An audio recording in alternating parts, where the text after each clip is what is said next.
Chat with the Experts is brought to you by Angie's List on 93 WIBC.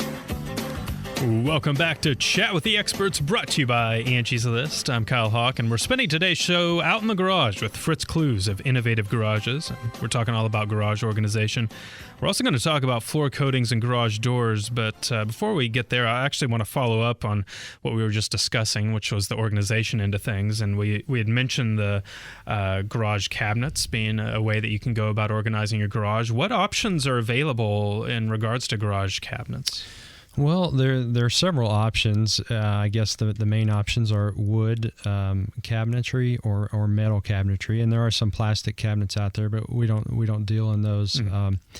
And all of our cabinets are up off the floor, and that's typically what we recommend in a garage. If you're going to power wash out the garage, or the garage tends to get wet in the winter from snow, so we have wall-mounted cabinets. We have very large cabinets that we mount about 6 inches to 12 inches off the floor, depending on the situation.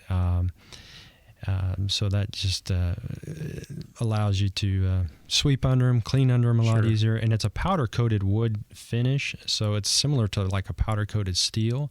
It's very durable, water-resistant, so if you were power washing the garage and you get these wood cabinets wet, you're not going to hurt them a bit.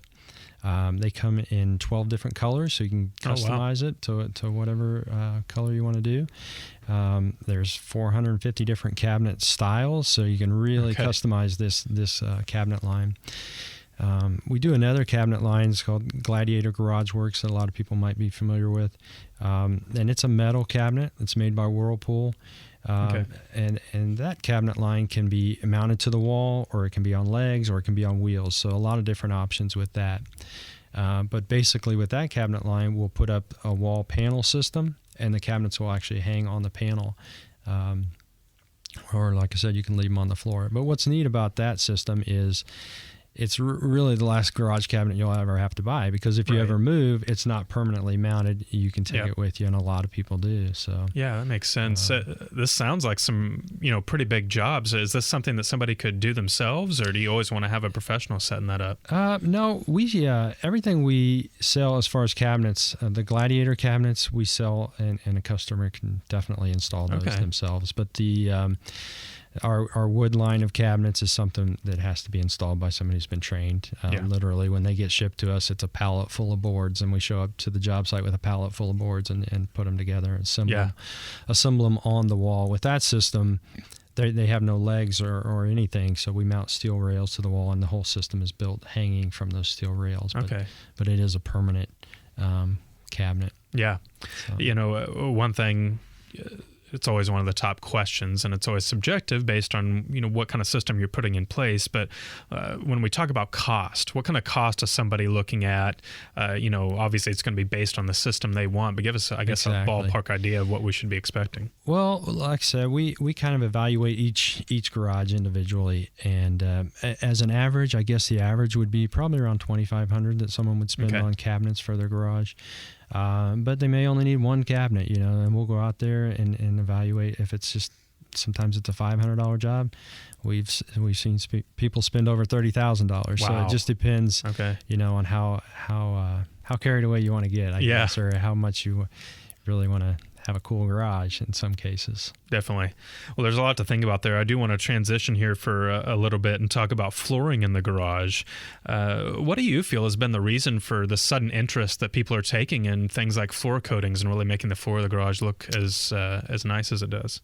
I think the biggest reason is just been people are more concerned about the way the garage looks. Like I said earlier, I think it's the front door to the house, really. It's the main door that people come in and out. Yeah. If it's a front-facing garage to the street, probably more neighbors have seen the inside of your garage than will see the inside of your house. Yeah. So people are more concerned about what it looks like. So I'd say that's the main interest. Yeah, you make a good point there. You think about looking across the neighbor's garage, you've always got the door open. Maybe you're working out there. If it looks sloppy, if there's all kinds of stuff, it's just not as attractive or appealing as the guy that's like, wow, look at that. Yeah. It's organized. Yeah. There's the cool floor coating. And talking about floor coating, what kind of options are out there? I've got a concrete floor. I want to make it look nice. What can I do? We do a couple different types of flooring. An epoxy flooring that we've been doing since we've been in business for 13 years. Or the new type of coating is a polyaspartic floor. The polyaspartics are kind of neat because they dry so fast that we can do all 3 coats. We can do the floor prep and all 3 coats in one day, and you can actually park on it the very next day. Oh, wow. So that's really, unheard of. 10 years ago, that really wasn't even a thought in people's mind that you could coat your floor and park on it the next day. We do epoxy coatings that, the traditional epoxy, high-build epoxy coatings, still a 3-coat system. But, it's a 2 to 3 day process, and then 3 to 4 days after that before you can park on it.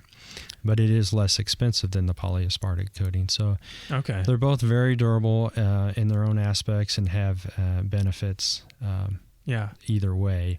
Well, outside of how long it's going to take to install and the cost, is there other pros and cons to each? I mean, is it really just come down to the cost and the time it's going to take? No, there are pros and cons. The polyaspartic coating is highly UV resistant, so we can actually do that outdoors. We can do it we've done swimming pool decks, patios, sidewalks, things like that.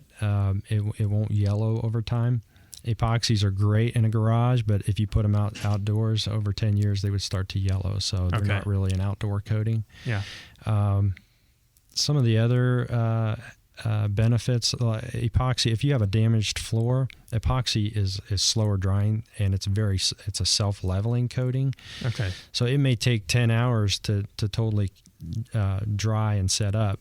If you have a floor with a lot of pits and a lot of cracks, we can put it on very thick and it'll flow in and really fill those areas in nice. Whereas the polyaspartic dries so fast, there is no self-leveling effect to wow. it. Okay.